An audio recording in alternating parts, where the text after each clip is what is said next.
কিছু বন্ধু আসলে বন্ধু নয়, তারা পরিবার। যদি সত্যি ভালোবাসো, যদি সত্যি কাউকে চাও, তাকে ভালো সময়ই নয়, খারাপ সময়ে সঙ্গ দাও। কষ্ট পেলেই কি ভালোবাসা হারিয়ে যায়? কখনোই না।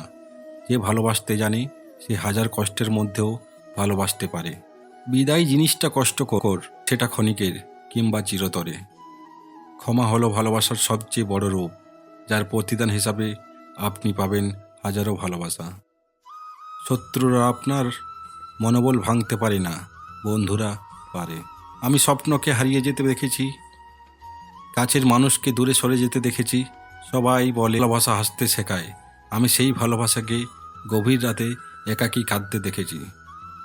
সকলেরই দুটো চোখ আছে, তবে সবার দৃষ্টিভঙ্গি এক নয়। সৎ পথে বাধাগ্রস্ত হবেন বেশি।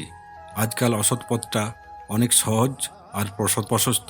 কেউ একবার মন থেকে উঠে গেলে তাকে কোনোভাবেই আর আপনার ভালো লাগবে না। পরে সে যত খোঁজেই নিক না।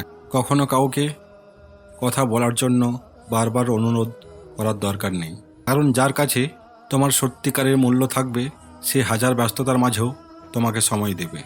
চুল আর সম্পর্ক ততদিনই টিকবে যতদিন আপনি ভালোভাবে তেল দিতে পারবেন। তবে সাবধান, উচিত কথা কইলে সব সম্পর্ক ফুটুস। কাছের মানুষ বলতে আসলে কিছুই হয় না, মানুষ তো শুধু প্রয়োজনেই কাছে আসে। পোড়ালেই নিজের রাস্তা মাপে। শ্বশুরবাড়ির লোক যেমনই হোক না কেন, কখনো আফসোস করো না, কেননা স্বামী যদি ভালো হয় তাহলে তুমি সুখী। কারণ সব মেয়ের কপালে ভালো স্বামী জোটে না। নীরবতা ও হাসি দুটি শক্তিশালী হাতিয়ার। নীরবতার মাধ্যমে আপনি সকল সমস্যা এড়িয়ে যেতে পারবেন, হাসির মাধ্যমে আপনি সকল সমস্যা সমাধান করতে পারবেন। চরম বাস্তব কিছু কথা, মিষ্টি মুখের মিথ্যা বেশি, মিথ্যাবাদীদের হাসি বেশি। সরল মানুষেরা ঠকে বেশি, বড় লোকেরা চাহিদা বেশি। বোকারা ভালোবাসে বেশি, মধ্যবিত্তদের স্বপ্ন বেশি, গরিবের কষ্ট বেশি। যিনি গরম দিয়ে উত্তপ্ত করেন তিনিই বৃষ্টি দিয়ে রহমত দেন। যিনি দুঃখ দিয়ে কষ্ট দেন, সুখ দিয়ে আনন্দ তিনিই দিবেন। শুধু সময় ধৈর্যের পরীক্ষা।